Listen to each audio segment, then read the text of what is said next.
존경하는 헌법재판소 소장 대행님과 재판관님, 저는 오늘 대한민국 48대 국무총리이자 윤석열 정부의 29번째 탄핵 소추 대상으로 헌법재판소 재판정에 섰습니다. 먼저 비상계엄 선포와 해제, 그에 뒤이은 세 번째 현직 국가원수 탄핵 심판으로 인하여 우리 국민 한 분 한 분이 느끼고 계신 고통을 무겁게 받아들이고 있다는 말씀을 드리고 싶습니다. 저는 여야의 극한 대립 속에 행정각부를 통할하며 대통령님을 잘 보좌하여 어려운 대내외 상황을 극복해 나가고자 하였으나 대통령님이 다른 선택을 하시도록 설득하지 못했습니다.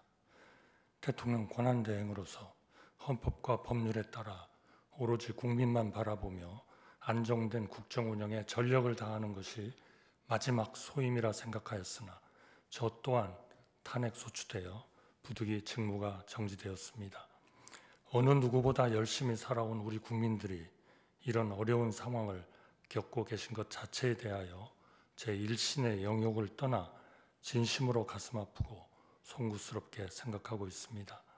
존경하는 재판관 여러분, 국회는 5가지 사유로 저를 탄핵 소추하셨습니다.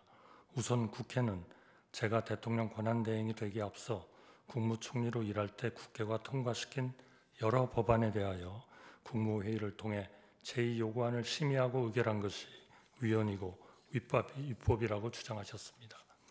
그러나 해당 법안들은 모두 위헌 소지가 있었기에 헌법과 법률을 지켜야 할 행정부가 이를 받아들이는 것은 우리 헌정 질서의 기본 정신에도 도저히 부합하지 않았습니다. 이어 국회가 제기한 내란 동조, 묵인, 방조 주장에 대하여 저는 대통령님이 어떤 계획을 갖고 계신지 사전에 알지 못하였고 대통령이 다시 생각하시도록 최선을 다해 설득하였으며 군 동원에도 일체 관여한 사실이 없음을 다시 한번 분명히 말씀드리고 싶습니다.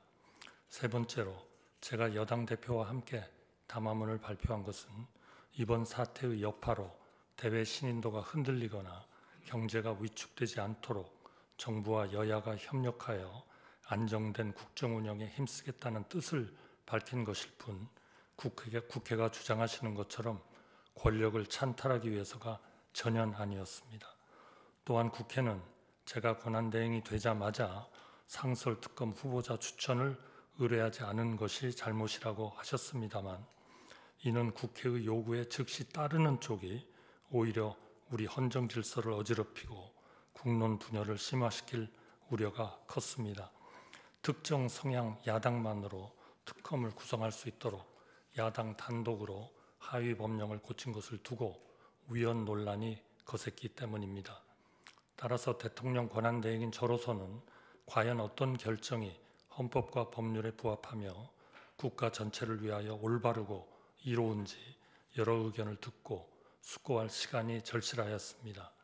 이미 공수처, 경찰, 검찰, 국방부 등 여러 국가기관이 대규모 계엄 관련 수사를 벌이고 있어 증거인멸이나 수사 지연 우려도 거의 없었습니다. 마지막 탄핵 사유는 헌법재판소 재판관님 임명 문제였습니다. 저는 대통령 권한대행은 대통령의 고유 권한 행사를 최대한 자제해야 한다는 점, 여야의 실질적 합의 없이 헌법재판관을 임명하는 것은 우리 헌정사에 전례가 없다는 점을 깊이 고민하였습니다. 나라가 어렵고 국론이 분분할수록 우리가 돌아봐야 할 것도 우리가 추구해야 할 것도 오직 원칙과 가치 그리고 국민의 합의라는 점도 마음에 새겼습니다. 그런 맥락에서 여야의 합의를 여러 번 간곡히 요청하였고 여야가 합의하면 즉각 임명하겠다고 약속드렸습니다만 국회는 탄핵 소추로 응답하셨습니다. 이는 제 일신의 영역을 떠나 우리 국민과 헌정 질서 전체를 위하여 가슴 아픈 일이라 생각합니다. 존경하는 재판관 여러분, 저는 대한민국 1인당 국민소득이 300달러가 채 안 되던 1970년 공직에 입문하였습니다. 미국, 일본, 독일처럼 우리보다 10배, 20배 잘 사는 나라를 까마득하게 바라보며 언젠가 우리 국민도 선진국 국민이 누리는 풍요와 안정을 누릴 수 있게 되기를 염원하였습니다. 50년 가까이 국정의 최일선에서 밤낮 없이 일하며 그 꿈이 이루어지는 과정을 지켜보고 기여한 것이 저의 기쁨이었습니다. 저에게 많은 기회를 주신 국민들께 마지막으로 봉사하고 싶어 두 번째 국무총리직을 받아들이고 혼신의 힘을 다해 뛰었습니다. 경제 기적과 문화 도약을 이룬 우리나라가 극단의 정치에 함몰되어 길지 않은 현대 민주주의 역사에서 벌써 세 번째 국가 원수 탄핵을 경험하고 있는 것을 무엇보다 가슴 아프게 생각합니다. 한평생 국민을 섬긴 사람으로서 제게 남은 꿈은 단 한 가지, 하루빨리 불합리한 혐의를 벗고 국민께 약속드린 마지막 소임을 다하는 것입니다. 우리 앞에는 이제껏 경험한 수많은 난관보다 한층 거센 폭풍이 기다리고 있습니다. 이를 극복하기 위해서는 무엇보다 정치와 정부가 지금까지와 크게 달라져야 합니다. 과거 우리 곁에는 언제나 진영의 유불리를 넘어 나라 전체를 볼 줄 아는 정치인, 정치로 풀 일을 정치로 풀어주시는 어른들이 계셨습니다. 지금 우리 국민들이 가장 간절히 기다리는 것도 바로 그런 큰 정치의 복원이라고 생각합니다. 또한 세계 질서가 재편될 때 정부가 적시에 대응하지 않으면 미래 세대가 오래도록 혹독한 대가를 치러야 합니다. 제가 저희 자리로 서둘러 돌아가야 하는 이유도 바로 거기에 있다고 생각합니다. 존경하는 재판관 여러분, 극단의 정치는 국민 모두에게 막대한 비용을 지울 뿐 그 어떤 해답도 주지 못한다는 사실을 우리 모두는 이번 일을 통하여 뼈아프게 배우고 있습니다. 법치와 합의, 자제와 성찰, 합리와 효율이 정치와 정부, 나아가 사회 전체를 움직이는 작동 원리가 될 때 대한민국은 비로소 좌나 우로 가는 대신 위로 갈 수가 있다고 믿습니다. 진영에 휘둘리지 않고 국민 한 분 한 분을 위하여 최선의 해답을 찾아낼 수 있습니다. 대한민국이 극단의 시대를 넘어 합리의 시대로 나아갈 수 있도록 헌재가 우리 사회의 마지막 보루로서 현명한 판단을 내려주시기를 간곡히 당부드립니다. 감사합니다.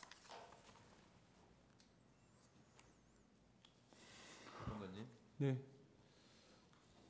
아까 우리 법률 대리인께서 한 줄로 최종 변론한 걸로 하기에는 오늘 좀 들어보니 저도 좀 최종 하십시오. 할 수 있도록 해주시겠습니까? 하십시오. 네.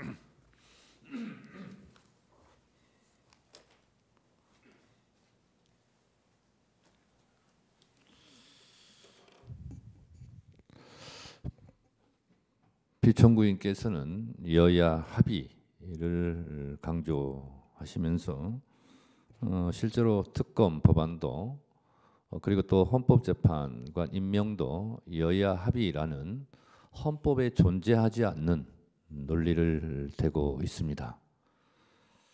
비판받지 않는 영역이 진리라면 정책과 의견 주장은 항상 비판이 있을 수 있고 진영에 따라서 이익과 손해가 있을 수 있습니다. 그러하기 때문에 실제로 대한민국이 법치국가이고 따라서 가장 법치의 으뜸인 헌법을 따라야 된다고 생각하고 그 주장의 근거도 헌법적 근거에 기반해야 된다고 생각합니다. 그렇지만 여야 합의라는 근거는 헌법 어느 조항에도 국회법 어느 조항에도 존재하지 않습니다. 오히려 헌법 제49조에서 규정하고 있는 국회 의사결정은 다수결로 하라라는 그 규정을 정면으로 부정하는 말이 바로 여야 합의라는 핑계 근거라 할 수 있습니다. 예를 들면 김건희 특검법이나 최상병 특검법 같은 경우도 제2요구권을 행사했습니다. 그것이 통과되면 윤석열 정부 정권의 불이익이 되기 때문에 그렇게 하지 않은 것 아닙니까? 그리고 지금 얘기하는 상설특검 같은 경우는 법적으로 지체 없이 임명하여야만 한다고 규정되어 있습니다. 그런 규정에도 불구하고 여야 합의라는 존재하지 않는 법적 근거를 대는 것이 과연 헌법적 의무를 이행해야 될 국무총리, 그것도 대통령 권한 대행으로서 해야 될 언행인지는 국민 여러분들께서 판단하시리라 생각합니다. 헌법에 규정된 제77조 전시나 국가 비상사태에 준하지 않는 상황임에도 비상계엄을 했다 하여 대통령 윤석열을 헌법적 그 근거에 의해서 탄핵까지 한 대한민국입니다. 그 이후에 그런 혼란한 상황을 지혜롭게 수습해야 될 대통령 권한대행께서 헌법적 근거 없는 여야 합의를 계속 주장한다는 것은 헌법기관의 하나인 일수돼 있는 대통령 권한대행으로서 해야 될 주장은 아닌 것으로 생각합니다. 또한 헌법재판관을 임명하지 않는 것은 헌법재판소법에서 규정하고 있는 의무를 이행하지 않았다라고 생각합니다. 만약에 한덕수 국무총리를 탄핵하지 않았더라면 지금도 헌법재판관은 6인 체제로 매우 불안정하게 국민들에게 불안감과 혼란을 가중시켰을 것입니다. 그래서 국회는 한덕수 국무총리를 탄핵할 수밖에 없었습니다. 그 결과 불안전하지만 헌법재판소는 8인 체제로 지금 운영되고 있는 것입니다. 이런 상황 속에서도 서부지법 폭동 사태를 일으킨 일부 극렬 지지자들이 헌법재판소까지 지금도 공격하고 있는 상황입니다. 만약에 8인 체제가 아니라 6인 체제였더라면 헌법재판소를 공격하는 그 강도는 지금보다 훨씬 더 강했을 것입니다. 이런 위험천만한 상황이 예견되었음에도 불구하고 대통령 권한대행으로서 헌법재판관을 임명하지 않은 것 자체가 대한민국을 매우 혼란에 빠뜨릴 위험천만한 일이었을 뿐만 아니라 대한민국 헌법 수호의 최후의 보루인 헌법재판소마저 위험에 빠뜨릴 수 있는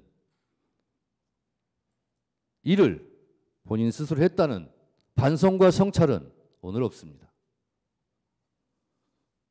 대한민국 헌법 어디에도, 국회법 어디에도, 다른 어느 법에도 국회가 여야 합의가 되어야만 국회에서 의결한 것을 대통령이나 대통령 권한대행이 행사할 수 있다는 조항은 없습니다.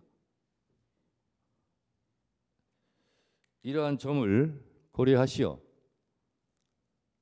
피청구인을 파면함으로써 대한민국 헌법 수호의 의지를 헌법재판소에서 추상같이 국민 여러분들께 보여줄 것을 청구인으로서 간청드립니다. 감사합니다.